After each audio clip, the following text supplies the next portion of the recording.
Aujourd'hui, les pratiques étendues de revitalisation rurale en Chine ont prouvé qu'il existe des solutions et des méthodes pour transformer les eaux claires et les montagnes vertes en biens précieux.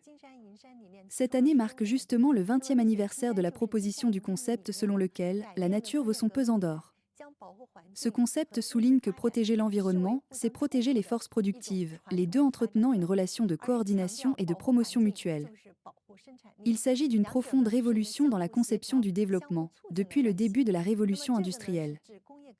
La solution principale pour y parvenir est la réalisation de l'industrialisation écologique et de l'écologisation de l'industrie. Prenons l'exemple de Shanyu. Sur le plan du développement du tourisme écologique, en développant l'écotourisme, les fonctions régulatrices et culturelles des écosystèmes sont directement transformées en biens et services économiques. Sur le plan du développement de l'agriculture écologique, Shanyu s'est appuyé sur les sols riches en sélénium et les ressources en eau de qualité pour développer des produits agricoles caractéristiques.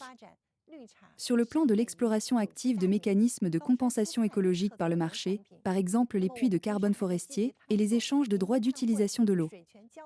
Il s'agit de transformer l'air de qualité, les sources d'eau pure et la capacité de séquestration du carbone des forêts en capital écologique mesurable, échangeable et finançable via des plateformes de transaction de droits environnementaux.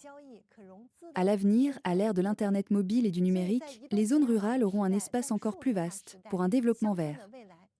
La principale inspiration que cela offre pour la réalisation des objectifs de développement durable 2030 des Nations Unies est la suivante. Les récents efforts de la Chine pour éliminer la pauvreté et revitaliser les campagnes démontrent pleinement comment maintenir une coexistence harmonieuse entre l'homme et la nature dans le développement rural et intégrer la construction de la civilisation écologique dans l'ensemble du processus de développement rural.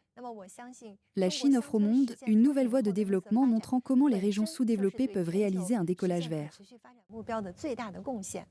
同时呢，也为其他欠发达国家和地区实现了绿色起飞发展的一个新的路径探索。